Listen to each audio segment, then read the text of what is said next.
Episode 2.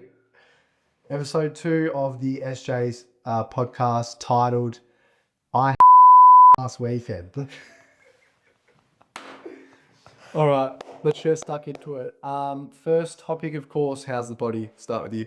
It's going good. Right, last week I was really sore after the tan. Oh, you got wrecked by the tan. I was wrecked by the tan. So coming back from that, lack of sleep, straight into work on Tuesday. I was very fatigued. Especially, I noticed that playing basketball Wednesday night, Yeah. my calves were wrecked. So when people say the tan, like the tan doesn't have a heel, what do you say to that? Well, it's not the biggest heel, but I wasn't ready for it. Yeah. I know you mentioned it, but I kind of like just brushed past it, and that wrecked me. Yeah. So I will say it has a heel, but like I reckon if I did it again, I would think it's a little bit easier because I've never seen someone more dead in my life than that. I probably had about 3 hours sleep the whole weekend. You're so walking dead. Why? Because of your own snoring? Or what stops you from sleep? late nights, Yeah. a few Guinnesses Guinnesses. Did you have Guinness? in Melbourne. Yeah. That's all we drank that night, Oh, that the Saturday night. Yeah, my bad. Guinnesses. So yeah, but yeah, I was wrecked. I can't deny that. Running does wreck me though. Out of anything, running always cooks me. I will be honest though, the tan I pulled up very sore from it. Very sore groins. Not calves. Calves are a little bit sore, but not too bad. I pushed the pace a little bit because that dude behind me That was like, I could tell in his mind he was making it into like I'll just like paces, dude. overtake this guy, and then I was just like, no. Wouldn't let you. How did I know that you're doing that? There's not a fucking chance I'm letting you in front of me. That's good. Which was good because his footsteps actually were pacing me. So I didn't have to like dawdle around. I just knew kind of what pace I was meant to go by listening to his footsteps in a not weird way. That's good. You take that. It's funny because I low key always use Marnie as the pace. Yeah. And Marnie up the hill, she started to walk, and then after the hill, I was cooked, and my pace went down the window, and then she caught up, and then as soon as she caught up, I didn't let her go past me. So Fucking primal type shit, eh? it's pretty. Yeah, Hell Sigma. it sounds bad, but it's good because Marnie, I use her as my pace. But as soon as Marnie's not there and runs, my pace goes so bad. There's a reason why they have paces in most major events. Proven. I've proven it. Man, Elliot Kipchoge running that sub 2 hour marathon, like his pacing was to the second pretty much. Yeah. And it was necessary. It was necessary to do it. Yeah, you can't fault that. I wonder when he did that, what his time would have been like if he didn't have paces. Like if he was just going on his What was it? will. 159, 158. Yeah, who knows? What was his previous time? We don't know. I think like 201 or 202 or something like that. But those are official times. This was technically unofficial when he did sub 2 hours. Yeah. Yeah, who knows? Huh? Who knows? Yeah, fuck knows. How's my body? Pretty good. Pretty good. How's your hammy? Like with a hammy, you never really know, but at the moment it feels pretty good. I'm dabbling with the idea of chucking on the cleats this weekend. That's a big call. It'll be 9 days early than expected, but play it by ear every day. Honestly, I'm leaning like 85% not playing this weekend and just waiting next. Because even when I return, Probably sounds like the best way to go about it. probably going to be a 5 or 6 day early return, which you'll take. But What will be the tick? Will it be Thursday night training? no, it'll be Friday. No, Wednesday night training probably. If I can run with like no apprehension throughout the whole training and get like a couple max sprints in, then it's like, all right, hold the fort down for the next couple days. And how are you gonna feel if you look good in training? You're feeling not 100%, but like 90%, and your coach and your teammates are like, "Oh, you're gonna play." Yeah, the pressure. Because I know you get hounded. I don't really get hounded that much by them, but just as of right now, because we've got a pretty good squad roster, and they're not really performing, so they're kind of like, you should come back, and I'm like, I told you 6 weeks. Well, I tried to come back last time, mate. Yeah. So it's like you got to obviously be You're being more conservative now, so which is good. Doesn't like my rehab was perfect to a T until I stepped foot in Melbourne. Yeah. And then, yeah, bit of a weird week, that one. It wasn't bad. Like, it was still better than the average rehab, but no strength training, which is the downfall for me. Like, I haven't been able to...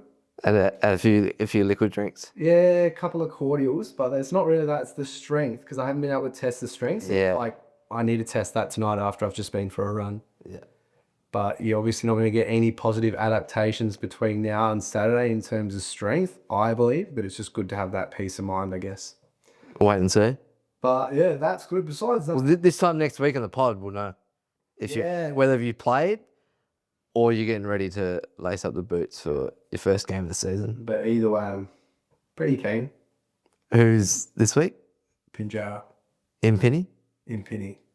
That's a tough game. Absolute farm paddock, man. Yeah, that'd be a tough one. They're always good somehow. Yeah. I've never played footy, but I've always known. I don't know how they're good. I don't know if it's, being paid hundreds of thousands of dollars by Alcoa a year under the table, or just because Probably they're right. actually good. But yeah, they're usually good. And then the next week's fucking... We'll I swear on the... We'll I swear. I think we've sworn already, so we officially swear now. So Yeah, we're not making any money anyway, so we'll verifies it. YouTube, unless you want to sponsor us. Following week's Seager Harbour, not the best club in the world, and old mates come to play, so there'll be a big crowd. It'll be like a couple thousand, maybe. That'll be a big game in Mandurah too, eh? In Mandurah, yeah. But that's it. Besides that, body's feeling all right. I need to get back into it. It's hard to get back. Are we announcing who old mate is, or are we waiting? Are we gonna let the guesses? It's already been announced. Let them guess who it is. Yeah, okay. Yeah. But yeah, it's hard to get back into the swing of training after a holiday like the older I'm getting. I don't find it too bad.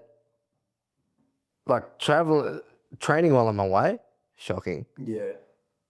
When I'm back into routine, I can just fit back into it. I used to be like that, but I get jet lag now. I never used to get it when I was younger. Now, like, jet lag hits me. Yeah. Jet lag or just the fact that we flew at red eye? That's jet lag, isn't it? Yeah, What's okay. jet lag? I just assume jet lag is just time zone. I don't actually know. But obviously it is if you do fly at red eye. Yeah. Which we tend to do. Yeah. Well, I don't want to fly red eye again. You'll pay the extra $100. Is that Virgin? If you got any flights available, mate? Are you willing to give away?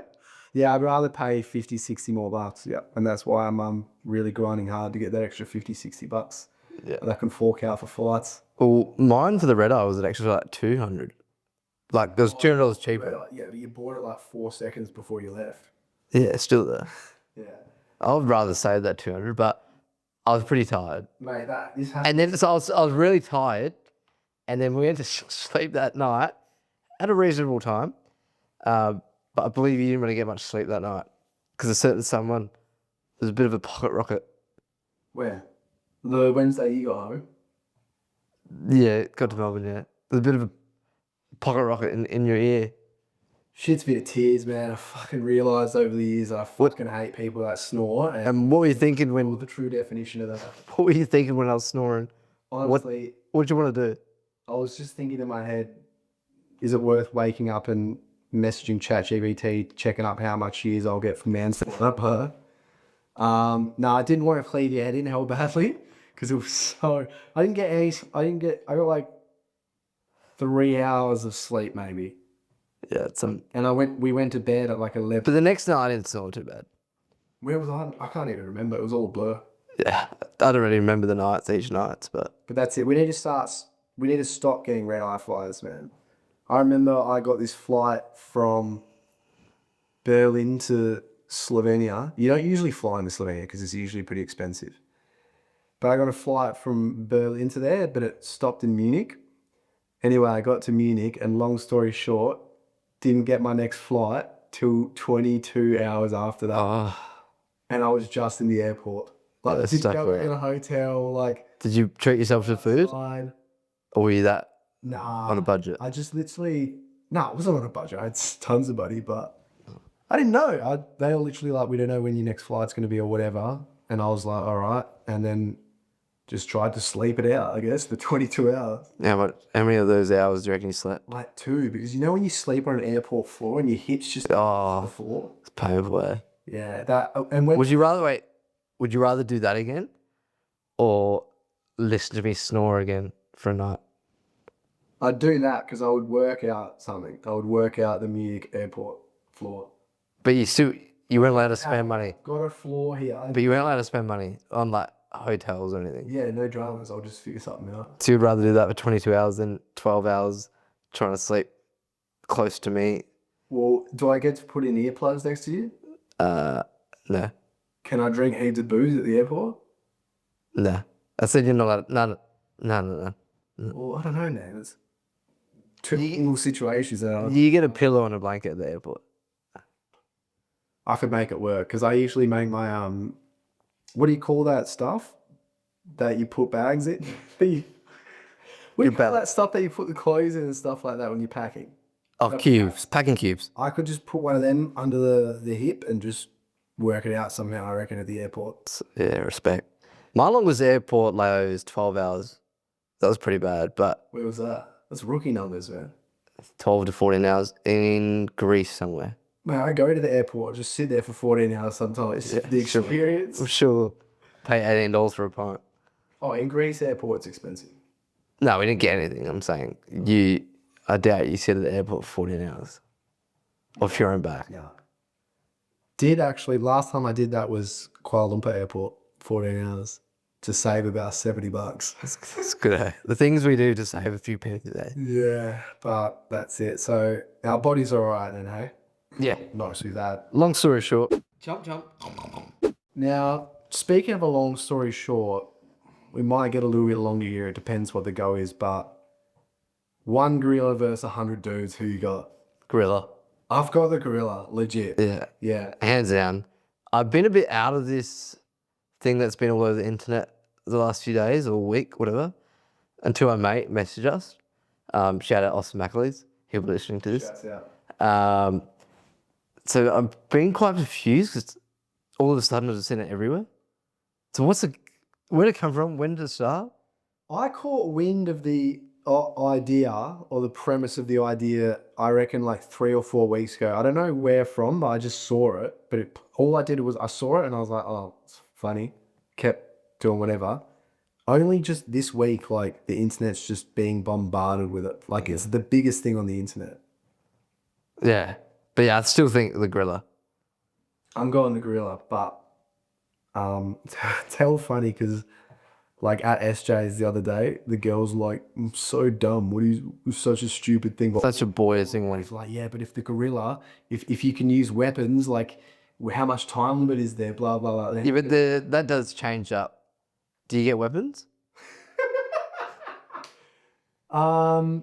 Nah, yeah, gorilla any day of the week. Well, Have you seen how big those things are? dude, I think it's the gorilla because of a few reasons. Because they're giant and they're so strong. So strong. You just got no chance of taking it down. And it doesn't even... It would have to just it can step on like 5 people at once. Yeah. People are saying like, oh, It would probably be able to rip through your chest, wouldn't be able to rip through mine though. It'll grab your little arms and just rip them clean off your torso. Yeah, but my chest will still be there. Yeah, because it's so fat, man. No chance. The gorillas also, if you watch them fight, they flurry. Have you seen a gorilla fight? So a gorilla won't like obviously tactically fight. They literally just flurry hard, like swinging like crazy. So how are you meant to like impede that? I got no chance. No chance. That's what I'm saying. People like, John Jones, he's like a very famous fighter, never lost. I've heard the name. I don't really know much about fighters. People are like, oh, John Jones will go in there and like piece him up. Professional fighters are good fighters because they get into the pocket and fight and scramble, right? You're not getting into a gorilla's pocket. No chance. No The chance. gorilla's like fully swinging hysterically. You're not even getting remotely within striking distance. Nah, it's end of the story. No chance 100 men, or 100 people, sorry. I got to take down one gorilla. Yeah, but in saying that, I reckon if you got the 10 right men for the job, it would be just as good as any other 100 random dudes. I reckon they would have the best chance. Yeah. I'm talking like Brock Lesnar, you know him? Yeah, what, 100 Brock Lesnar's? Or Nah, 100 Brock Lesnar's would smash a gorilla, dude. Brock Lesnar's huge. The thing is, Brock Lesnar wouldn't. if a gorilla's like, they're in the wild, they're born to like kill, pretty much. Brock Lesnar's born to kill dudes. No. Yeah, I know, but still. I'm talking Brock Lesnar. I'm talking, who's that dude that used to do the fights and like film them on hell bad quality cameras? Don't know. Kimbo Slice. Oh, Wanna hear? yeah. You get What about the dude out of Longest Yard, the whole tour guy? him? He was a WWE wrestler. Yeah, he could have a fighting chance, Mark Henry. Yeah. If you get those, if you assemble those three lads and a few others, You get a chance. you got a fighting chance. Bruce Lee? He's too small. He just gets rammed. away like a fly. That doesn't matter how. That's what I mean. It doesn't matter how good of a fighter you are, really. Could see me big. Honestly, I reckon some like Brock Lesnar would lose a fight to a human, right? Because a human's a better fighter. But that human would have zero chance against a gorilla, whereas Brock Lesnar's got the slimmest fighting hoe. Just because he's Because they're big ears. yeah. And he's just so full of fucking drugs and peptides and whatever. But yeah, I think that covers it. Here at SJ's, we've got the gorilla. I think the gorilla's going to win. Yeah. I think by country mile too. This pod is powered by SJ's Community, where lifting, laughing, and living better all collide. Check out our 7-day free trial via the show notes or in our Instagram. All right, so Melbourne, how was it? It was good. It was really good. I ate a lot of food. Yeah, I didn't eat that much. Or it was inconsistent. Some days I ate a lot, some days I didn't. We probably could have ate more, but You definitely could have. yeah, because I'm like 53 kilos, cuz. It was good. The catch up with Jamie Smith was really good. Yeah, that was a really good chat and not really training at all. Just No, it was just strictly business, and it was just a down to earth chat. And I think we needed that. yeah, I think it was good. It was just good chat. We appreciated his time. yeah. Thank you for that. He really doubled down on things, helped us double down on things, but then also gave us an insight into a couple of things we probably weren't focusing on as much as we should be, which was pretty insightful. Yeah, death. And his gym's cool. Yeah, his gym's good. It was good to finally go there because I was like picturing what it was going to be like in my head and stuff like that. He's a pretty big dude as well. He's tall. I'd like him to be in that 100 group. Yeah, he's a tall man. He's a tall man. And we went to a good shopping centre just around the corner from the gym. Southland? What's it called? Something like that. Southland, yeah. It was About 4 stories high, but we're in there for about 15 minutes. Yeah. Strictly business. It had, the thing about that shopping centre, the whole thing was weird. The weirdest thing was that it had automatic soap dispensers, but then you had to turn the tap on with your hand manually. So it's like, Yeah, that why was the fuck you can automatic soap if you just putting your hands on the tap anyway, you know? Yeah, that's such a year thing to bring up there. Well, that's what I noticed, you know. I noticed the tiling was a little bit 90s, you know. I feel like it's an old shopping centre being refurbished. Yeah, because outside of the shopping centre, like the stores and that, Yeah. real modern. Toilets, Toilets were. they hadn't been looked after for a while. So you tell that. I'd say that place was the equivalent of like Mandurah Shopping Centre for Melbourne, Yeah. I think. But nice area. Not particularly the biggest fan of St Kilda. I feel like it's just so whatever. We're just really lucky in Perth that Yeah. our coastline, our coastline just beats anything, I think. Anything. It's the best. It's the best in the world. Considering we have like a beach town here that has 2 of the top 5 best beaches in the world, and then another one's up north. You know, 3 of the top 5 in the world. Yeah, we're quite beach snobs. We're snobs, yeah. But It's still cool to check out. I like the vibe. I've been in Melbourne a couple times and I wasn't too fond of it. Like I wasn't particularly fond of it, but this time I was there with locals. There is a vibe there. I was with the right crowd. We stayed in North Carlton. Yeah, Callan was. And I like It was a good area. because there's like a bit of energy in this. There's good cafes, Yeah. good coffee shops. Yeah. That first one we went to, was just like, it's like an onwards trajectory for the week for that food. that chicken chicken avo toasty. Chicken avo toasty with the extra $1 for cheese, and then we had the BLT, or the bacon egg burger. Yeah, that was top notch. And both of those were, that was $22 for the two. So I had brekkie for $22. With cough. No, with cough it was like 20. Oh, and the dude was like, because we asked for long macs, because apparently long macs topped up are a WA thing, which we found out is actually true. And we asked the guy, I was like, do you do long macs topped up? He's like, yeah. And then he brought it out and the cup was like half full. Nah, I was like, oh, I want one, but you were like, I want one. I was like, he's probably won't do it. He's like, what wouldn't we do? Long mac topped up. Yeah, we do that. Why wouldn't we do that? Oh, it's apparently a Western Australian thing. It's not a Western Australian thing.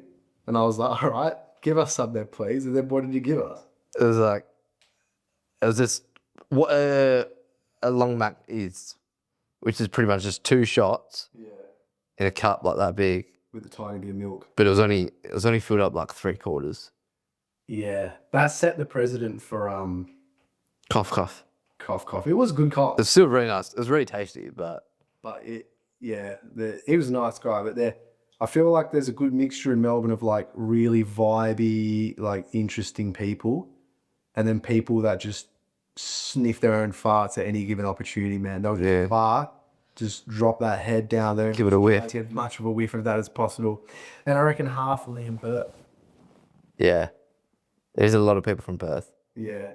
But that pub, the Great Northern Pub, great pub. Yeah, I was really happy with the pub. Too bad it's more of a Freo pub. For Freo Dockers, I mean. Good win as well against Adelaide that day. Yeah, then followed up by St Kilda. Yeah. No, I really liked that pub, eh? Like it was good. Like there was people there every night, Monday to Sunday. Like it was a good vibe. Pints. And I think the best thing about Melbourne I find is that everyone like gets around the footy. But obviously because there's a lot more games that people are more interested in because they're the teams in Melbourne. Yeah. But in WA, like it feels like if it's not Eagles or Freo, the vibe ain't there as much. Even when in 2020, when it came here, like I remember we went to watch Geelong Melbourne prelim, and yeah, it just wasn't a. Unless you're at the Camfield. Well, what happened there? No, it was like the vibe before the Camfield. Oh, you're talking about like literal pubs. Yeah, I'm talking about pubs. Oh, I was talking about even at the games, just like because, yeah, I guess you got to have fans for your team around for the vibe to be there. Otherwise, it wouldn't be. If like, I doubt the vibe would have been hell high for West Coast Hawthorn with all the West Coast supporters, just because, or Freo Melbourne, both of them got spanked hell badly. But yeah. What about ANZAC Day footy? Unbelievable spectacle, yeah. Good game. The game was okay. I was very glad that Essendon pulled their finger out and actually did. I was a bit worried there for a sec that because Collingwood was just going to run out. Literally watching Essendon was like watching safety-based stingers, man. I was just like... Good club safety-based stingers. You couldn't get any more errors in a game in a quarter of footy besides this. But then they pulled their finger out. Luckily, they've got... Zach Merritt, man. Absolute. He's so good. Like 7. Every week too. Yeah. It's just 30-1 at least.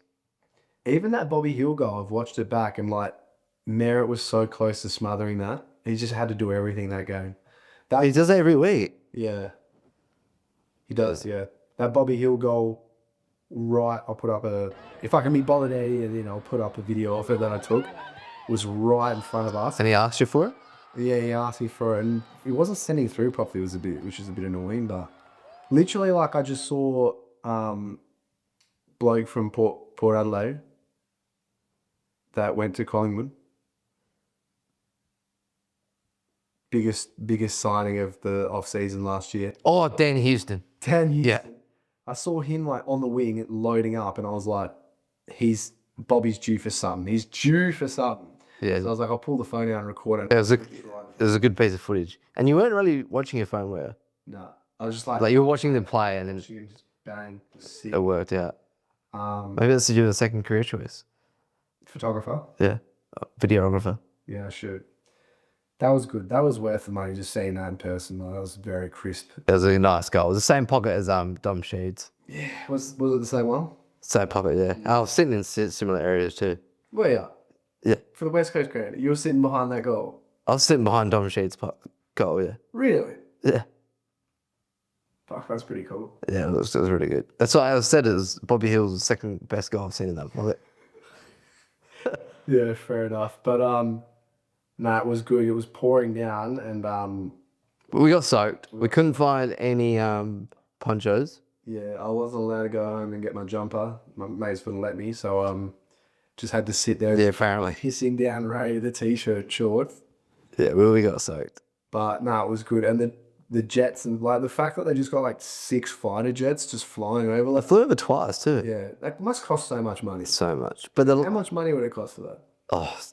asking the wrong guy, but Like, surely a couple a $100,000. lot of money. But the minute silence was sick as well. Like just almost 100,000, just no one saying a word. And then the last post. That was cool. Yeah. If you haven't seen it, I do recommend it. Yeah, international viewers as well. ANZAC Day is just a day to commemorate the Australian and New Zealand Soldiers. soldiers and war veterans, pretty much, and people of service. So we do that every year. We do that in Remembrance Day, the 11th of the 11th. And Anzac Day is the 25th of April. Yeah. And then the second game, what about John Carlton? How was that for you?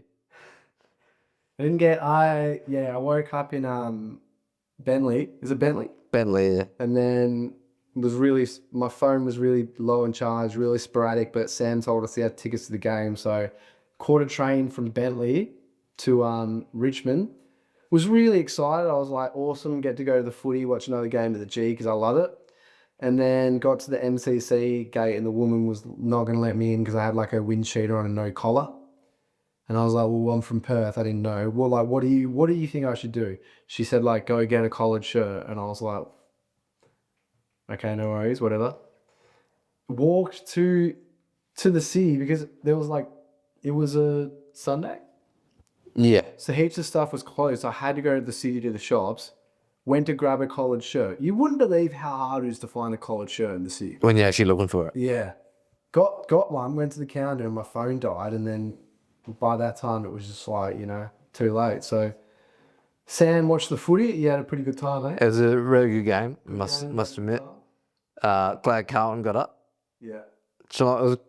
Geelong probably didn't play their best, but yeah, nonetheless, it was a good experience. That's good, yeah. So you got to have that, and then I just got to walk home, catch the tram. You had a good experience going to Cotton On. Yeah. Looking back, you could have obviously bought a shirt from one of the club Mate, sitting right next to you, but 10 minutes onto my walk to the city, I was like, I shouldn't have bought a shirt, worn it, and then just given it back to the stall at the end, got a refund. yeah. But I was like, I'm already this far, I may as well just do it. Bad thinking. It's one of those situations where you're obviously just not thinking with a level, clear head, and turns into a disaster. So yeah, it was a disaster. But we got a good chicken parmi after that, so. Yeah, the Parmies, man. At the London, Richmond to Parmies. We got it from the corner. the Richmond corner pub, whatever it was called. The corner hotel, whatever, and then the Richmond. London. The London was Saturday night. Yeah, man, those were 2 really good Parmies, and I specify the I at the end because Parmo is the dumbest thing ever. Yeah, doesn't make sense. Not to yuck anyone's yum, but yeah, I honestly think Richmond's probably the home of the best Parmy from what I've tasted. Yeah, I only had one on the Saturday. That was really nice from the London. Yeah. That's good. No, it's good. I regret not getting more Parmies, to be honest. But it's hard because when you're there, like, you get told in Melbourne to like, You want a little nibble of this, you want a little nibble of this. the sandwiches. How good are the sandwiches? Oh, the sandwiches were fucking wicked, man. That deli shop with the blue Nico sandwiches are What was the other one we went to? Hector's. Hector's, yeah. Hector's was good too. But Nico's It was was, a little bit. It was really good. But it was really strong. yeah, I think, what was the first one? Nico's the chicken one. Oh, the spicy chicken. spicy chicken burger. That was a burger. Yeah, but still really good. That was really. Oh man, I would fly. If someone said I can get you flights for $40 right now. Red Eye? Yeah, I'd red eye straight to Nico's, man. Get myself one of them chicken sandwiches. That was good. That was really good. But besides that, yeah, Melbourne was good. Good to catch up with a lot of my friends that I obviously haven't seen for so long.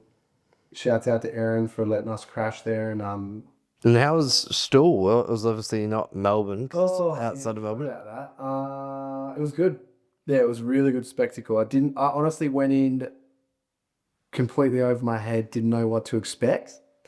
And then thought it was pretty sick. Like, there's a couple moments where you're like, this is so strange. Yep. Like, and then there's a couple moments where you're like, this is literally like intense as world-class racing. Yeah.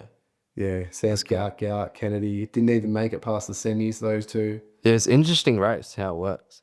Yeah, the handicap means everything. So if you literally have... The guy that won had like a 9.75 meter handicap. And if you're fast, there's no way someone's beating you if you've got 9.5 meters on it. Yeah. Like, it just doesn't matter if you get... That's a fair bit. But... And how'd Mickey go?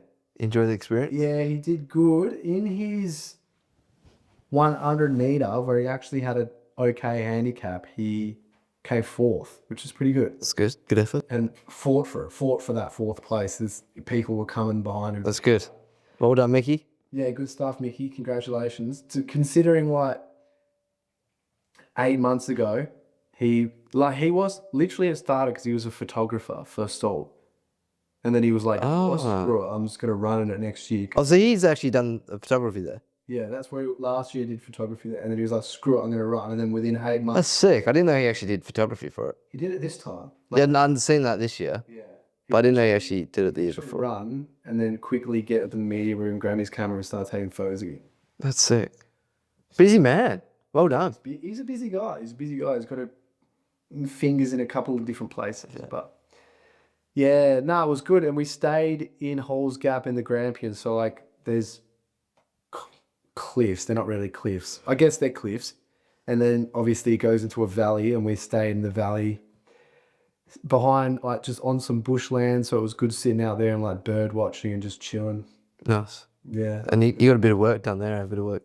I did. I got actually a little bit of work, and then as soon as I stepped foot in Melbourne, I didn't get any work done. Yeah. Something that we've both noted down. You work hard and you got to play even harder, so that's fair enough. Yeah. But overall, good trip. Can't wait to do the next one.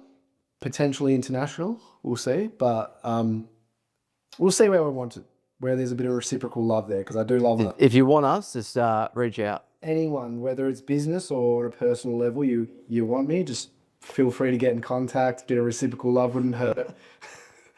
But yeah, I liked it. It was a good trip. It was a great trip. Yeah. And to top it off, we won the waiting list, which was pretty good. Oh. Good experience coming home. Yes, our mate actually works at Virgin. Shouts out. Can we say? Can we let us? Yeah, Tash Brown. Yeah, shout out Tash Brown. Tash Brown, straight out of Sheffield. She's one of those Sheffield gals, you know, Oldham. She got us these flyers, but I didn't actually realise they were the ones where... You're reserved, so you're not actually guaranteed a seat. Yeah, like you have to rely on other people not rocking up to get one. Yeah, pretty much them not checking in. Yeah, pretty much not checking in. Because you kept saying like, oh yeah, imagine if we get there and we don't get the flight. And I was like laughing like, yeah, it's not. And typical Jake, he's always so chill that I was like, no, we got to go up to the counter. And you're like, no, we're on. I was like, no, we're not. Yeah, and we weren't on tour. We missed the first two. Yeah, almost missed the third, to be honest. If it wasn't for your, whatever you want to call that. Yeah. But that was good. Yeah, that was good. Overall, good trip. I reckon we'd take those for granted sometimes as well, though. Like, it was a good trip. It was a good refresher because it felt like, even though it seemed only like a couple of months ago we were in Esperance, and then I was in Thailand, but... Oh yeah, you've been on a couple trips. Yeah, it's good to get away every now and then. It's good to get away. You're about to say, oh yeah, it's good. Doesn't feel like that long ago I was in Esperance, but you're in fucking Thailand. Yeah, I was in Thailand in February. Yeah. No, we need to go on more trips. We're very travel savvy people though. Like I rely very heavily on traveling. It's a good reset button. Oh, like we always grind so much, and then when we travel, that's why we always fall in that rut of like where we struggle to work when we're traveling. That's true. That's probably something we need to look at is because we go like guns blazing, heads down, and then we travel and it's like clocked off.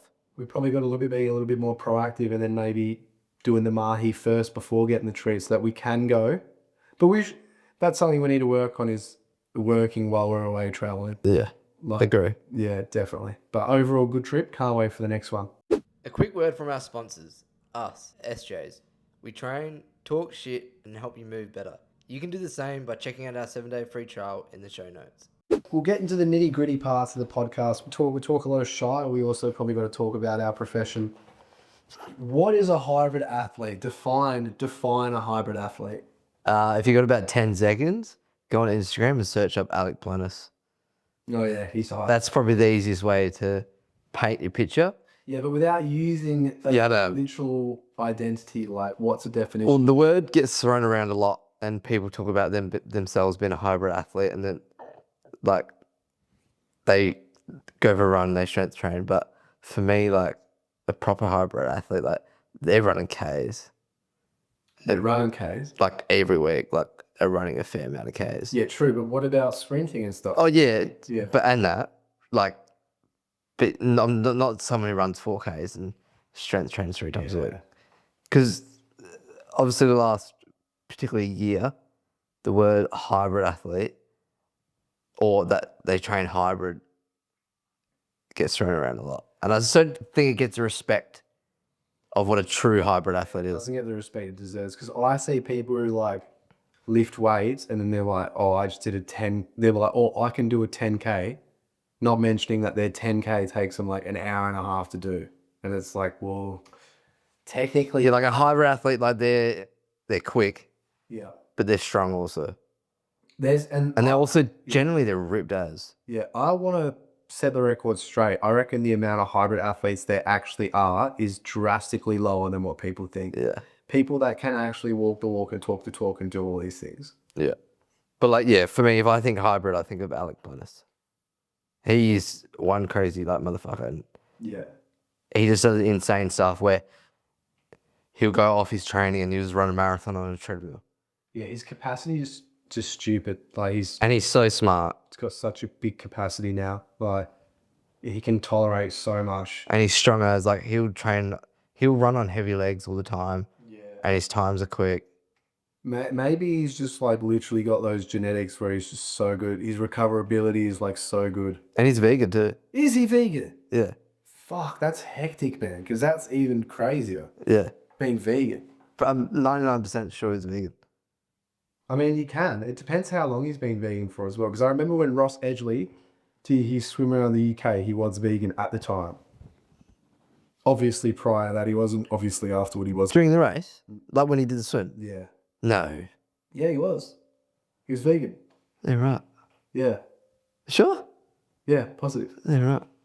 We need to fact check it on the Mackie. Yeah, please. He probably was. I know he always talks about vegan stuff. What? I thought... Oh, he explored a plant-based nutrition. Yeah. Sorry. I was right. He explored a plant-based diet for that. So I think he actually was, I'm not even going to say, maybe he was vegan at one stage, but mostly plant-based. Yeah, because I think during the race he had to up his calories. Not race. I know it wasn't a race, but... He was eating like literally 15,000 calories a day. Yeah. Because he put on a fair bit of food. He put on weight doing it. Yeah. Because he was getting so cold. Yeah. And he's like nutritionist and all that. His team was like, no, you need to put on the put. That's a guy that you need to study. And that's like when, I don't know if anybody ever asked you the question, they're like, oh, if you could train with someone, who would it be? He would he'd be high on my list. Like I'd like to train with him.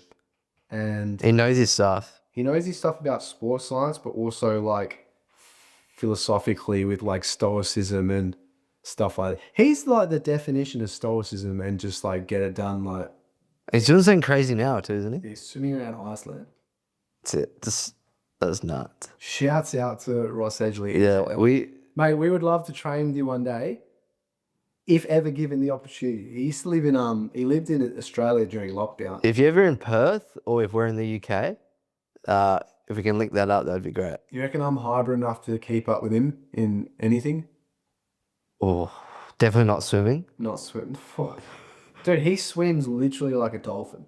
He's so quick, and his build is like he's so jacked. If you don't know who this is, look up Ross Edgley. Check out his. We were big nerds of Ross Edgley, like we're big fanboys of him. I'm a fanboy right now. I still am, but like we read all his books. Yeah, I want to reread him as well. I used to always like I remember when I used to get the train to the city. I used to always for work. I used to always like, refresh his channel to see if another vlog had dropped. Yeah, I was a big nerd. No, he's good, man. He walks the walk, he talks the talk, he does what he says he's gonna do, and he's really happy about it. Like he's he's got the whole philosophy of like, it is what it is and that's it, and Yeah. just enjoy what it is. I think I might actually rewatch some of his vlogs. Yeah, I might too. I've noticed now that I'm making vlogs, I've got to watch vlog, because do you know how I'm trying to fucking not watch shit at the moment? But watch stuff that you want to realize I have to watch vlogs to learn. learn what the fuck's in vlogs. So yeah, I got to start watching vlogs. Maybe his because they're pretty informative. But Yeah.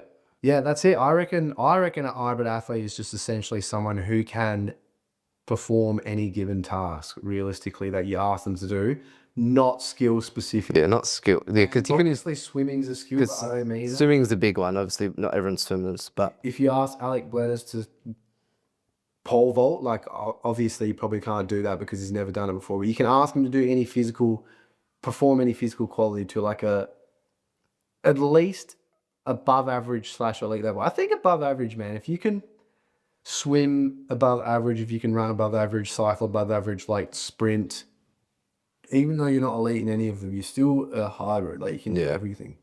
Yeah. and generally they're quite strong-minded. Yeah. Like you said, if they think about a task or they generally, it's crazy. Like what they've done, the average person would be like, wouldn't even like consider it for half a second. Yeah.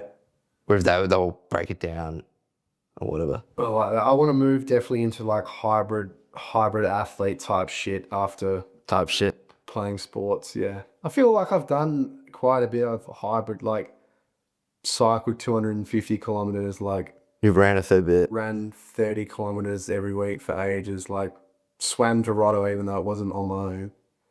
So I've got the physical qualities here and there for everything, but it's just a matter of getting really good. Just dabbling in them a bit more. But I don't want to do this endurance-based stuff while I'm young, because while you're young, you've only got so much time where you've actually got like legitimate opportunity to adapt to easy jumping performance type stuff. When I'm 40, I'm not going to get any jumping gains, you know? What, so you're going to do something crazy when you're 40? When I'm 40, like when you get old, you can easily do endurance feats. Well, not easily, but your ability to perform endurance feats doesn't diminish as you get older in comparison to your performance. Yeah. Especially when you're playing sports now. Yeah. And all that. I'm not going to be able to play footy when I'm like 50. Or Masters? What about Masters? I'm not playing Masters. Nah. Does it interest you? Nah, probably not. I feel like if I'm playing footy, I'm playing one somewhere. Yeah. Even though I'm 70. Quality footy. Yeah, or somewhat. But yeah, another thing though is like all these people that are trying to be hybrid athletes are just constantly injured as well. Yeah, they're just not up for the demand. Yeah, I think they just try to do too much, I guess. Probably me included as well. Yeah. Always trying to push the needle a bit like that. I do feel like, obviously you can't right now with your footy, but we do need to do some challenge, some physical challenge. Yeah, I really want to. I really do want to do one soon, I think. Yeah. Because I haven't really been training for anything specific of late. I got real inspiration for that because I was going to try and ride around Australia or do something crazy from Ross Edgley, because he's swam around the UK, did a marathon with a car attached to him, climbed a rope the length of Mount Everest or the height of Mount Everest.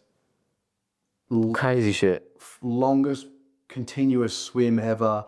All this crazy shit. So it'd be good to like knock a couple of things in the head. And this is going to sound weird or potentially not good, maybe, but I always see people doing like physical feats and I'm like, that's not actually that hard.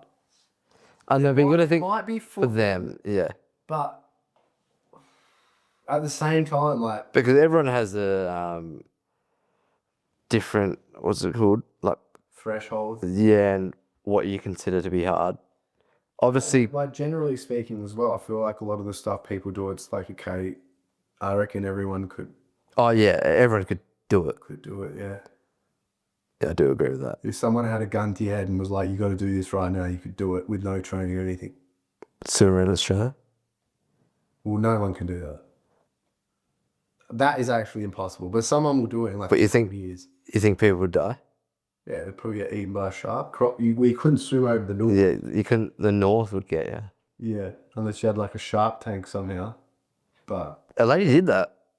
swam in a shark tank. I swear she was some lady who swam an English channel, and she done crazy swims before, and I think it was something to do with jellyfish or something. It might have even been a shark, but she swam pretty much in like a tank. Like it's a while it moved. It was like a barrier. It was like a rectangle barrier. So and it was going to the same pace as her, like with boats. Boats were attached to it. Yeah, and they were like, so they were like towing that object or whatever you want to call it, and then she would stay in that, and it was a bit at her pace. Yeah. For safety, because she did it. She tried to do it, and then I think it got pulled off. Honestly, got no idea what this lady's name is. I'll be able to figure it out, but it is a thing that happened. Yeah, fair enough, man. Speaking of the injuries, then training through injury. What tips do you have? What do you have to think about? Obviously, you can always train around an injury. Always, always.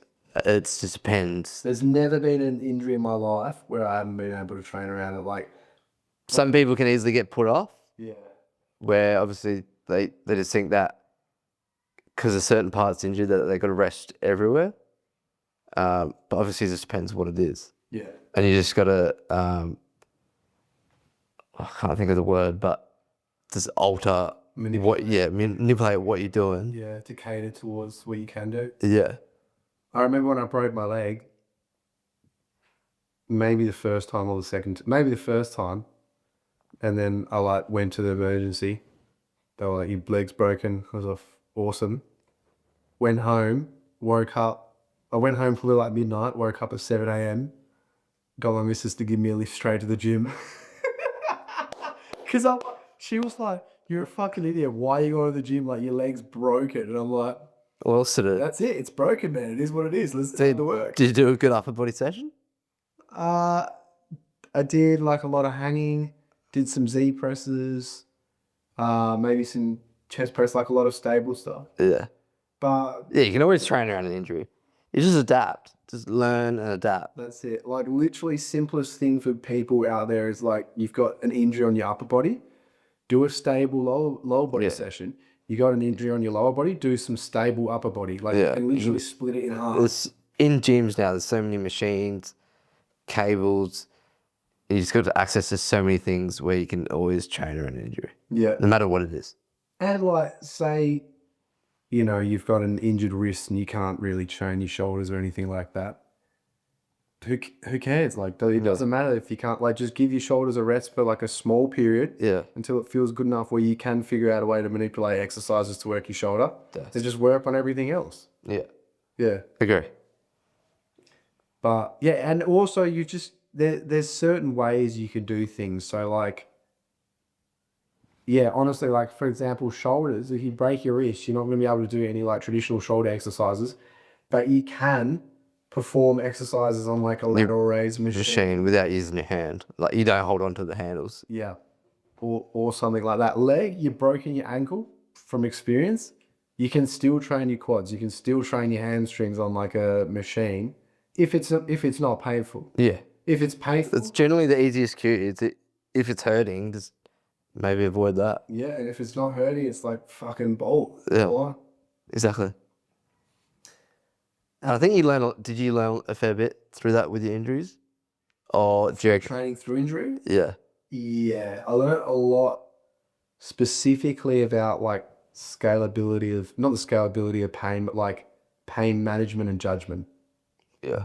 And like knowing what real pain feels like and like how to train through it. And I assume you would have learned like whether there would have been sessions where you would have pushed through the pain. Yeah. But then maybe the next 2 days you probably felt it a bit more and maybe realised that probably went a bit too hard. And that's it. And then you turn it back, especially with like, you know, tendinopathies and stuff like that. That is the biggest teller of that, you know. You never know until the next morning how your training went, people say, with tendinopathies, because you can feel a bit of pain in your session and afterwards you're like, this feels great, I just moved a bunch of weight. Yeah. Wake up the next morning, knees fucked, and you're like, okay, I obviously went too far here, I need to tone it back a bit. But that's how you learn.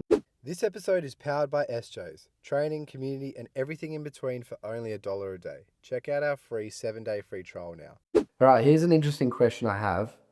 3 most important muscles or body parts to train for AFL football. I don't know if you want to do this, me go first, you go first, or we both say our first, second, and third at the same time, pretty much. Gee, like specific muscle groups? It can either be specific muscle groups, complexes, or body parts. Gee, that's pretty hard. I can go first with my number 1 if you want. Yeah. Go on lower limb complex, ankle complex for footy. I was going to say lower body, obviously.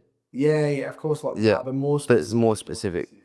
I'm going like lower limb complex, specifically like ankle, just because that people just don't understand how much rain there is in footy. Yeah. There's nowhere in the world, no sport in the world where there's any team sports that is, where there's remotely any comparison in terms of running volume and load. Well, the oval's so big. It's massive, man. Like And each quarter's 30 minutes. I know it's 20 minutes of game time, but still, people are running to stoppages and everything. like, man, people in 2 hours, like not even 2 hours, in like an hour and 40 minutes are covering like up to 18 kilometers, and it's repetitive sprinting and stuff like that. And then when they're not sprinting, they're plodding along to whatever next position you're in. So you have to have like insane capacity in your ankle. I think like good tissue tolerance, good like tendon tolerance and stuff like that. Just it's very overlooked, the amount of rain. So what exercises is that? All your plyos and all that? Yeah, like a lot of plyos, or a lot of like isometric holds as well. Yeah. A lot of isometric holds, and just being able to like make sure you can use your soleus, make sure you can use your gastroc the way they need to be, and make sure the Achilles is working in order. But that's personally what I think is number 1. Yeah. Yeah, when you said that, I straight away thought of the lower leg. Yeah. Lower body, and then lower leg. Yeah. I'm thinking Can't really deny that. number 2, hamstring. Everyone does a hamstring, doesn't The it? most common, Especially in AFL, so. field sports, like still in football, you get it, especially. But like growing up, like associated with footy, I always thought people do the hamstring. Yeah. Don't really think of any other injuries. Yeah. There's always people doing the hamstring.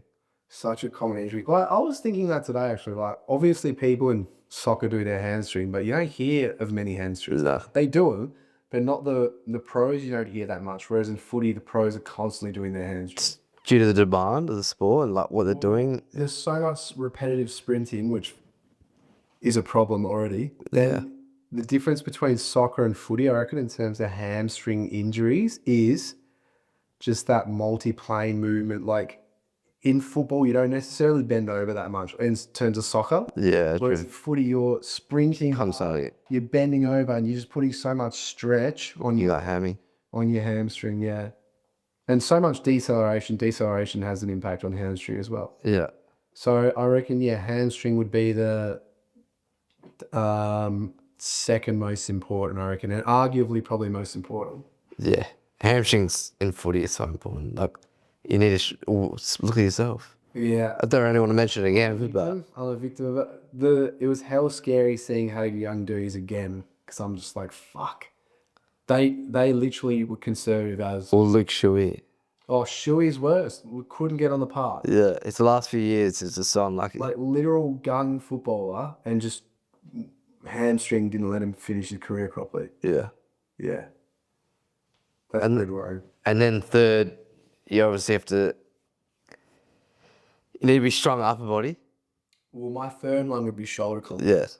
Shoulder and chest, or just shoulders? Well, chest part of the shoulder complex, but That pushing movement. specifically shoulder complex and overhead.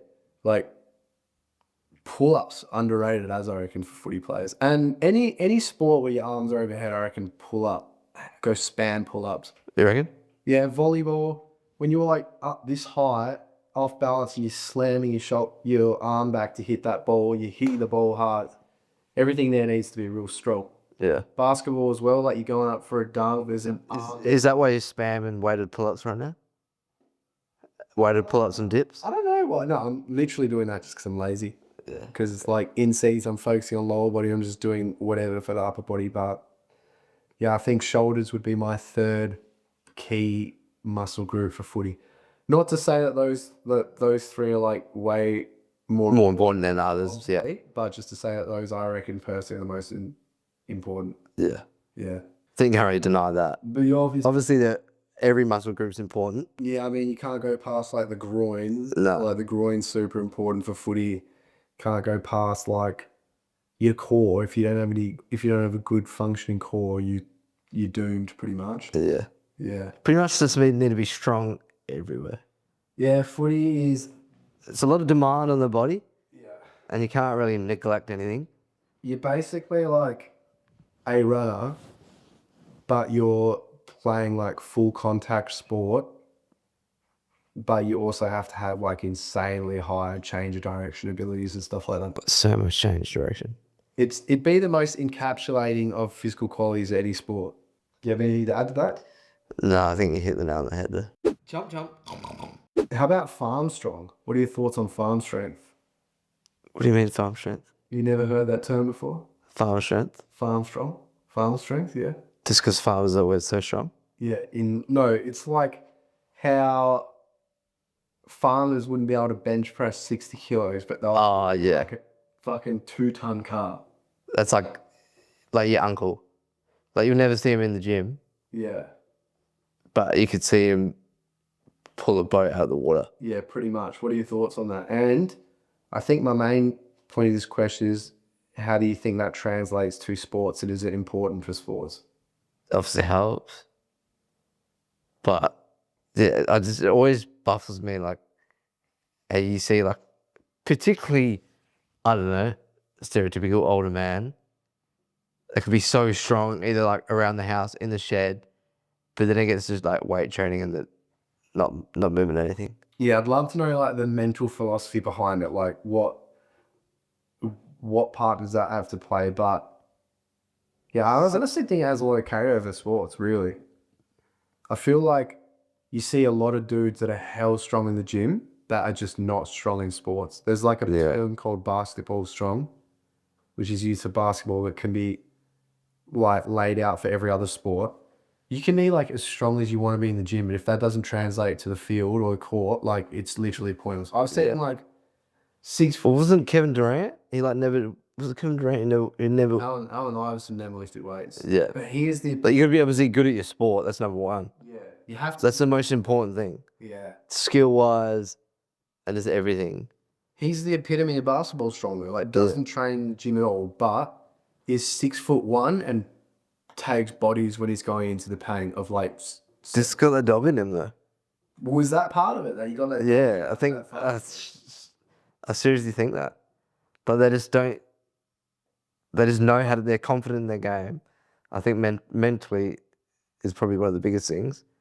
They're confident. They know how to play the game. They're really skillful, and they just got a will to win. And they just got that. They just got the dominant that they just do whatever it takes. That's probably the perfect example. I've noticed when I was younger, I just had like really good footy strength. I wasn't strong at all in the gym, but like I would always use my body in contests and stuff in footy and like bump over dudes that are like literally twice my size. Obviously they're way stronger than me, but they're just because you've learnt your craft. I think. I think it's got a lot to do with timing as well. Like if you can just find the right moment to apply a bit of like pressure onto somebody. But that's where the skill comes in. Exactly. Yeah. And it's like you're saying, Allen Iverson, Kyrie Irving's a good one. He's like 6'3", and he's always like taking bodies in the paint and beating him. Yeah. But he's obviously not stronger than him in the weight room. Yeah. At least that it would suggest that. But you always hear that in like old footy podcasts where they'd be like, someone who might not be the most skillful or whatever, but they always try the hardest in the gym. Yeah. Just because they're trying to earn, I don't know, a few brownie points. Yeah. That was like a big thing in the 2000s and like college S&C and stuff, is that like coaches would get players lists, like they'd double their squat, stuff like that, but then they just would literally not get better at their sport at all. Yeah. But then head coaches would see it and be like, oh, their lifts are improving drastically. The coach is doing a good job. But then, so do you train for farm strength? No? Do you just do your basic? I think you do the basic lifts. You can't. If someone's good at their sport, they're good at the sport. Yeah, but can you train awkward positions? Can you train split stances? Can you train stuff like that? You could, but But it wouldn't be worth it? I just think like the sport's number one. Like, Of course, the sport's number one. You got to be good at your sport. And yeah. got to be good at maneuvering your body in your sports. But is there any point in training for that farm strength? That sports like that basketball strong? Getting in those awkward positions? Or do you reckon just keep it basic and work on the physical? Yeah, like the meat and potatoes. Yeah, I think meat and potatoes are always number one. But if there's any little thing that's going to help with 1%, it's always beneficial. Yeah, probably. Yeah, you're right. If you're just trying to improve someone who's already really, really good, then you can probably do that. I reckon it's good for kids. Yeah. I reckon teaching kids to do stuff, weird stuff like that in awkward positions is really good, getting them strong, getting them used to those positions. Obviously won't translate to their sport as well as just getting better at their sport and practicing their sport more, but I think it would be beneficial. Yeah. I think every little thing is always, if it's beneficial, it's worth doing. You fucking, yeah, definitely. Definitely. It's just a matter of what's beneficial, obviously. This episode is powered by SJs, training, community, and everything in between for only $1 a day. Let's talk about things you did as a kid that you thought was cool but was just pure shite. To do with anything? Anything. I'll start. I don't know fucking why, but we used to think it was cool in like year 4, 5, and 6 to like wear your bag at the full lowness. Yeah. You can like adjust the strap so it's like hangs. It's like scraping on the ground. Yeah, literally like that. I used to think that was cool as for some reason. That's something they used to do. Yeah. Mid. Saying that always comes to mind is Stu Morehouse and I used to we played T-ball, the teamy version of baseball, but Man sport. we used to do T-ball slides like on grass, like while wearing jeans. Why? Like, and we used to do it like, we'll be at like, I don't know, like the footy or like just any random thing. And if there's grass, like we'd always do slides. Did your parents tell you off? Yeah, because they always have grass stains on the jeans. But like, go to wash them, there's like all these, because I used to think it was cool. Yeah, it's pretty cool. But like, even, I remember at St. Bernie's days, like at lunchtime and recess, if I didn't go back to class with the grass stain, I was like, oh, that's not good enough. So like, I used to like, Once you finish school, you got to go back onto this courtyard and get some more reps. I think like I used to like purposely try to get grass stains on my legs, because then I would like think it was cool. I was like, this is like a respect thing. But only I had it in my head. Did anybody respect it? That's a genuine thing. Like, I remember. Did anybody respect it? Nah. Do you reckon you and Tweaking hell hard? Yeah. I I remember I'd see like, I know people in a year, like, and they'd have grass stains. I'd be like, gee, well, I don't have any. Like, it's not good enough. Yeah, true. But like, they would probably get them like from actually like in play while playing sport. Whereas I would just like, You just full. purposely slide on the ground just to try to get grass stains. That's elite, man. That's it. That's actually. And that's a genuine thing. Like, I reckon that's actually cool. That's not shot. yeah, I think it's pretty cool. Yeah. I'm similar with that. That's not really similar at all. But I used to think strapping was hell cool, eh? Yeah. So I was Or like- skins. Skins. Skins. In school in like year 5 and 6, man, we all got skins. Yeah. Like, and wore them like hell low just above our knee. I remember like, we were all poor, so we couldn't afford to get me any. But Dwayne Fasten lent me Respect. Yeah. his brothers. And then one day he was like, hey, my mum hell wants my brother's skins pack. And I was Oh, that's so good. yeah, that But was the really- strapping, yeah, come back to that. I used to think that was cool too. yeah, I used to. Like, you just look tough. Yeah, you do. I used Because like you watch the footy and you see like Chris Strutty, he always had so much strapping on. You're like, gee, you want to be like him? That's what I thought as well. So I remember like, did you ever have the AFL games on the Xbox or whatever? Did have one. What? I already had a PS1. Anyway, back in the day on like games, you used to be able to put strapping on, and I'd have like Oh, really? ankles, knees, That's sick. shoulders, like Yeah. head strapping. I thought it was hell cool. That's cool. So obviously, and I used to actually get strapping for no reason sometimes when I was younger. I thought it was cool, but that's dumb. Don't ever do that, obviously. But the skins was a The huge... skins was a huge one. Yeah. I used to think it was pretty cool. Like, I never played footy, but my brother always played.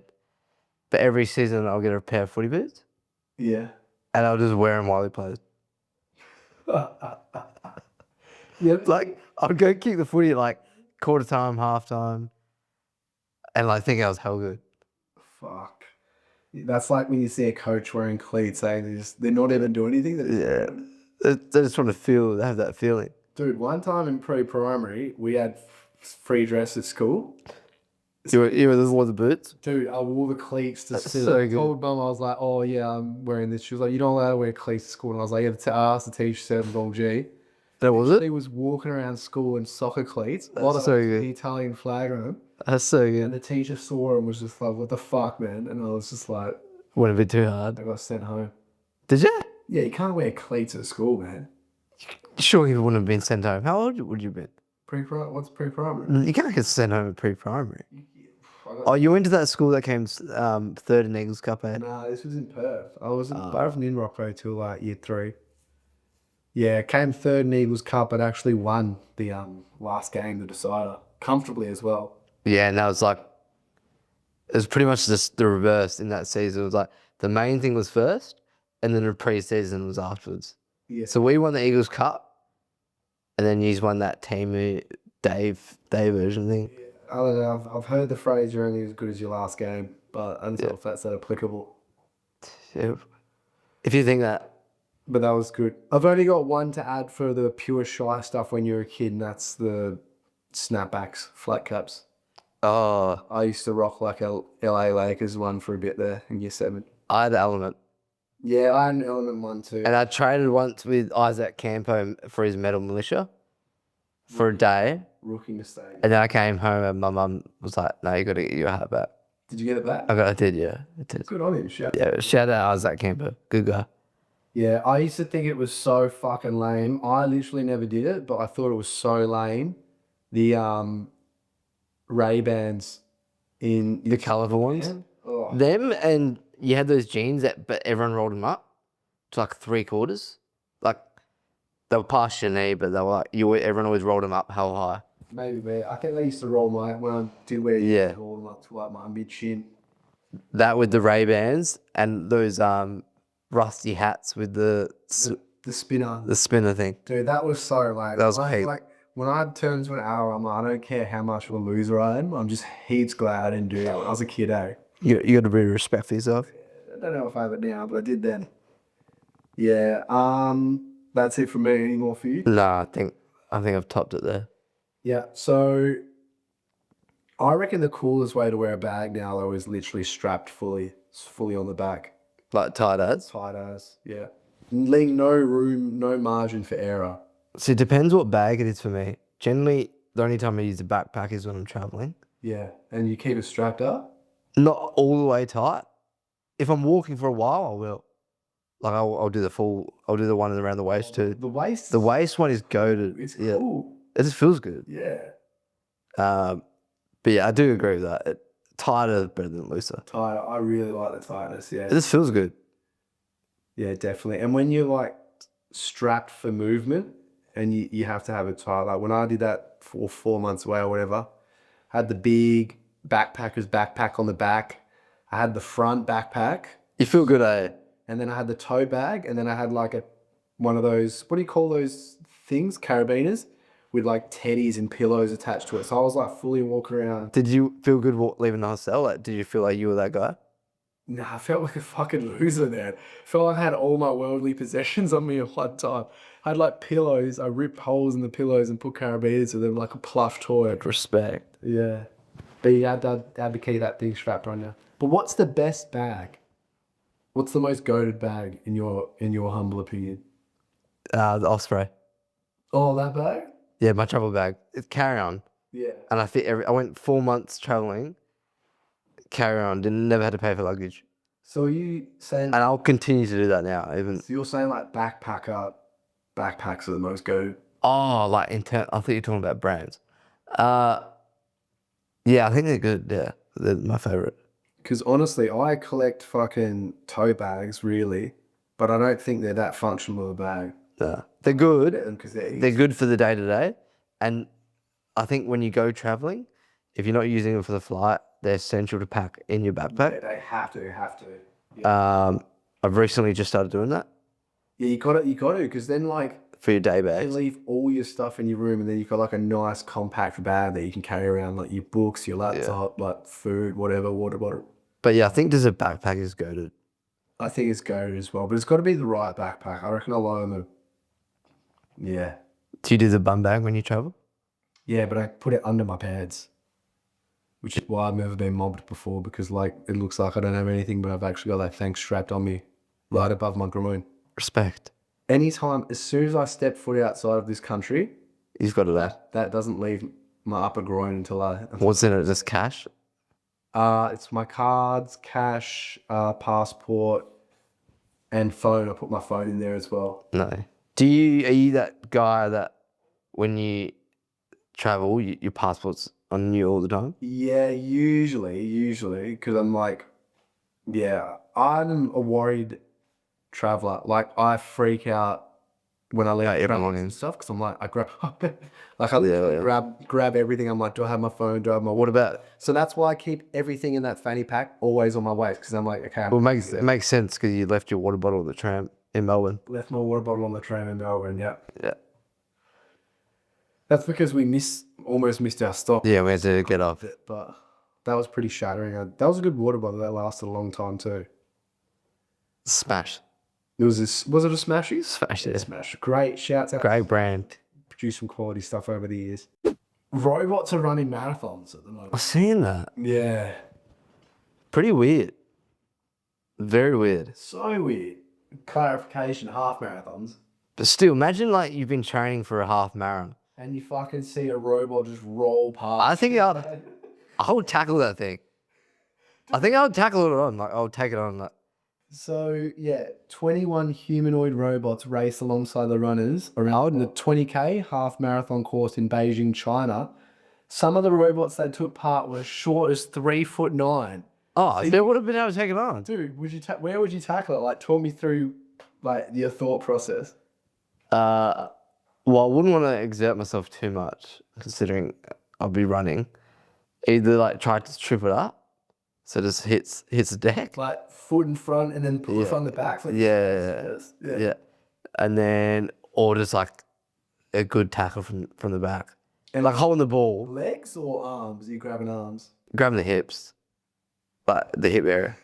And what, are you going to tackle one of the 5'9"ers or the 3'9"s? Maybe a bit of both. So a bit of dominance. I don't know, I'd get pissed off because I'm always buggered when I'm running.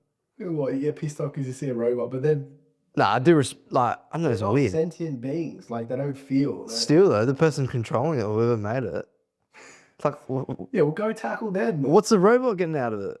Nothing, dude. What do the robots get out of anything? What does ChatGPT get out of like giving us constant reassurance? Nothing. Nothing, and that's why What would you do if you seen the robot? look at it and just be like, Nah, I wouldn't actually tackle it, but I don't know. This doesn't belong in a race. dude, they're wearing sneakers. They're literally wearing sneakers. I don't know what brand that is, but Yes, I just don't agree with it. I just 2 gotta- hours and 40 minutes was roughly. Oh, the winning robot. What are you doing? What are you doing then if you do your first marathon? Winning robot Tiangong Ultra. Go on. What are you doing if you're doing your first marathon? Because you've never done a marathon. Yeah. And you're coming first, and like you're almost there, and then the robot gets you right in the line. Oh, I'd be pissed. I'd be What would you do if it got you right in the line, and then it somehow like smiled at you when you crossed the line? That's different. Would you tackle it? Oh, I don't think so. I'd be bugging, man. But And just give it a few haymakers? I'd be pissed off. Yeah, if it was being cheeky like that, then yeah, I'd probably get aggressive. But you get hell aggressive at anything that's like your size if it's a one-on-one kind of No, that's not true. It is true. It's not true. It's not true. It is true. It's not true. So I reckon, I don't know, I would be annoyed if it did turn around and give me a cheeky smirk, but it doesn't have. Imagine a 3'9". Gee, it's tiny. Yeah. Imagine a 3'9" robot beating it. Oh, I'd be pissed. Yeah, I'd be upset about it. Oh no, I wouldn't, because it's not a sentient being. It's like it's a computer. The No, can beat me. It's like whatever. I wouldn't actually do anything, but if it gave me cheek, I would. What if it literally passed you and was like, you're a loser? How fast would you run a half marathon? Oh, gee, I don't know. How fast was your 6Ks? 6K, I did around 6:23 pace. So about 41 minutes. This robot would beat you in a half marathon. That's fucked. Imagine if the robot like tripped you up. Then I'd bash it. I'd literally, if it tripped me up, I'd run from behind, tackle it from its legs and bring it down, and then just ground and pound its skull against, or whatever its head is against the floor. You'd have to. Yeah, that'd be annoying. But anyway, that's crazy, man. The fact that robots are running in marathons is crazy. It's cool that people, engineers or whoever they are, have designed it, and that it wasn't just one; it was multiple. Yeah, it's heaps, man, and all different. It is sizes cool as well. It is cool. Yeah, I do respect the small ones. Yeah. How tall is 3'9"? So half a head smaller than you.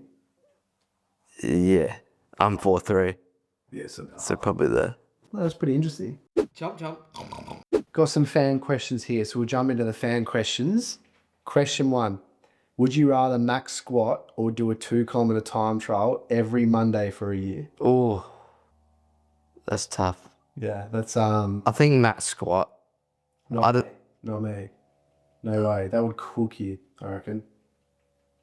I know, but to be honest, I do run on Mondays. You could just knock out the 2 km time trial straight off the. Yeah, okay, I'll go the 2K. But I don't know, max.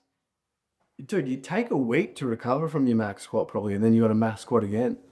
Yeah. I feel like if you had good running form and stuff like that, you could. But the 2K would be hard.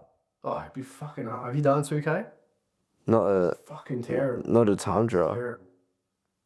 Really bad. Like, it just hurts. But I feel like if you did it enough, Yeah, that's tough. That's a tough question. That's a very tough question. specific adaptations to impose demand is like you get used to it. Same as the squat, obviously, but I feel like, I think I'd go, maybe the 2K. yeah, because you could get away with doing the 2K time trial without making running your life.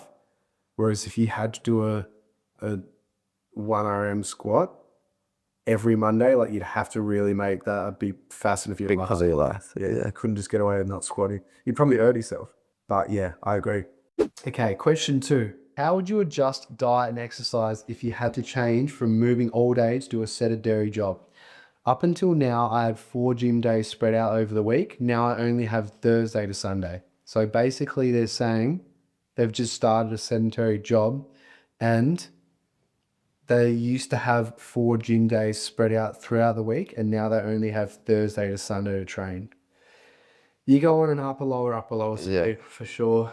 Definitely that, and especially if they want to still stick to their 4 days, like if they really want to hit those 4 days, and they're not too fussed about training on their weekend. Yeah. Sometimes people like to have their day off, but yeah, upper lower split, Thursday, Sunday, and then in regards to going into their new job. Yeah, the sedentary job, you just have to find ways to get like low level general movement throughout. Yeah, using your lunch break. Like, not everyone can eat at their desk. I'm assuming that they're working at a desk. But eat at your desk and then use your 30-minute lunch break just for a walk. Can you do that? Can you, if you work... Depends. You work corporate right now. It wasn't corporate, but... What do you, like, can you... As a chat... during work and then your lunch break go for a walk? Depending. Nah, you're not supposed to. Sometimes I did it. They should make that, you should be supposed to do that. But yeah, sometimes you would. Depends on the workplace and depends, obviously, your workload. but I think that's a good way to do it. And then, or just I think just do that. Trying to get your movement as much as you can. Yeah. Using your water and your coffee breaks. To go and have a walk, like to the toilet or to get a drink or whatever. Yeah, and then even like, say if you're really struggling to get movement in, if you go to the train station, maybe park the furthest away. Yeah. If you really want to get technical about it, if you really want to try fun movement. Well, man, I always have people come into work and they're like, oh, I work a sedentary desk job, like I can't move. And I'm like, get up every hour and pretend to piss. Man, 10 times you're moving up and down more than 4 times. When I worked my office job, I was walking the most I've ever walked. How? Oh, because you had to commute from the train and stuff like that? Commute from the train station, and then every lunch, I would go for a huge walk. They should in corporate office jobs say you can eat, like you've got 30 minutes while you're working to eat while you work, and then your lunch break. Not even that. I ate for like 5-10 minutes, and then I would go for a 30-minute walk. Yeah, you would have just guzzled that food down like that. What about those days where you went and got the pork from the IJ? Oh, IGA East Perth, top tier. Good pork there. But yeah, they would add it into my lunch break. Yeah. But yeah, like you said, upper lower split, and then just try and move as much as you can. Yeah, I agree. Just try and move as much as you can. And if that's or waking up a little bit earlier before work and trying to get some movement in there. Okay, question 3. Is the rest, ice, compressed, elevate method still optimal for healing minor injuries such as sprains? We're not doctors. Yeah, and you're probably a bit more on the rehab side of things. Yeah, we're not doctors, but fucking it is not optimal. It is not optimal. The dude that made rice, because rice was made quite a while ago. I think it was like the 80s. Yeah. Mate, that might be really wrong, but anyway, it was made quite a while ago. And then even quite a while ago, still from them, the guy came out and was just like, this is not optimal. Like, I said this, but this ain't it. You're not meant to ice. Well, Probably the best thing out of that thing is rest. yeah, and elevate. Like, Yeah. I mean, elevating an injury is good as well. The whole point of your body producing inflammation is to It's a natural get way. that inflammation to that injured area and start that healing process. The times, personally speaking, I personally believe you should use ice on injuries if they're like pretty hectic and pretty bad and you want to get scans on them, because they can't be too inflamed, obviously. True. Otherwise, you're not going to get like respectable scans and like good enough results to probably distinguish how severe the injury is. But in terms of like sprains, happens at footy all the time, like local footy, local rugby. Always straight away, it's first thing. Straight away, man, you go, and they're like, oh yeah, just chuck some ice on it straight away. I don't know why. Like, I don't know why they don't want the inflammation in that spot, Yeah. but whatever. I remember when I broke my leg the second time at footy, and I was like, got carried off, but the last couple meters, I was like, oh, just let me take some steps, because if you don't step off, you're not allowed to play.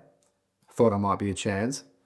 Oh, really? Yeah, I didn't know I didn't know the step off rule. yeah, you can't just get carried off, otherwise you can't play. Is there an AFL tip? Nah, I think AFL's not, but In local footy.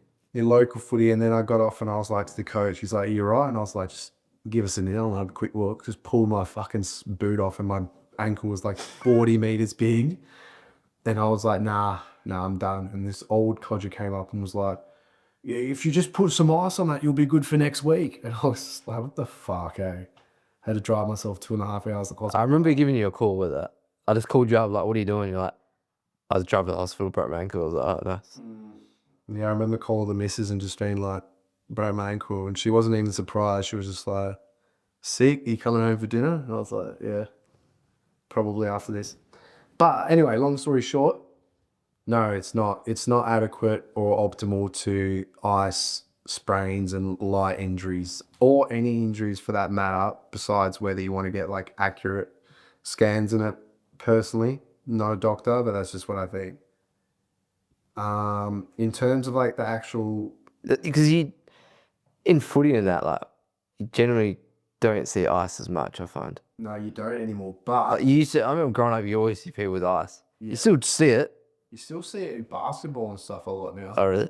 Yeah. Well, I don't watch enough basketball, but maybe not that much in recent times, but definitely in like the 2010s and prior to that, you saw like so many photos of Kobe and he just have like so much ice strapped up to him and stuff like that. yeah. I like to think it's not the same thing at all, but I like to think of ice similar to like a Panadol and Yeah, it's like inflammatories like placebo. You reckon or no? No, not placebo, because anti-inflammatories obviously like have Panadol and stuff like that too. But it's more so like what? So if you get injured, you're just gonna bang in heaps of anti-inflammatories. That's obviously not good for you. Yeah. Or if you're sore, what are you gonna do? Just keep popping anti-inflammatories. That's a big problem with like people with tendinopathies, is that they get hell sore tendons. They take a bunch of anti-inflammatories, makes them feel a tiny bit better, but that anti-inflammatories actually have like a really adverse effect and make the tendinopathy even worse. And obviously, the tendon needs blood, needs inflammation to heal. That's not helping at all. Yeah, People think it's helping, but it's not. I haven't iced an injury for like 15 years probably. I don't know if you have. Oh, I haven't really been injured. It's good to ice a broken bone, because when you ice it, it'll sting hell bad. What, it feels good? No, it stings, and then you're like, okay, that shit's broken. That's a good indicator that it's broken. Yeah, literally. So, icing something is a great ambassador for getting Awareness. accurate representation of what's actually wrong and how bad it is. That's it. That's it. That's the second podcast done. What's this one going to be called? TBC. Yeah, TBC. Yep. So thanks for listening to the podcast. If you have any fan questions, just like the ones we just asked, any questions at all, send them through. Even if it's not about health and training, we will answer them anyway, just because we respect you. Yeah, just remember every Wednesday we'll be dropping these. Podcast is powered by SJs. So the more sign-ups we get to SJs, the more we can do this kind of stuff here. The more you can listen to us babble on about a bunch of shite. So About knee slides. knee slides. If you want to be knee sliding through the grass and gain that respect from your fellow peers, some world-class programming, group classes if you live locally, and a like-minded group of individuals that you can work and coincide with to help achieve your goals is available for you for $1 a day or even less. So, Correct. yep, thanks. Hit the link. Yep, Bye. hope you enjoyed. Yep.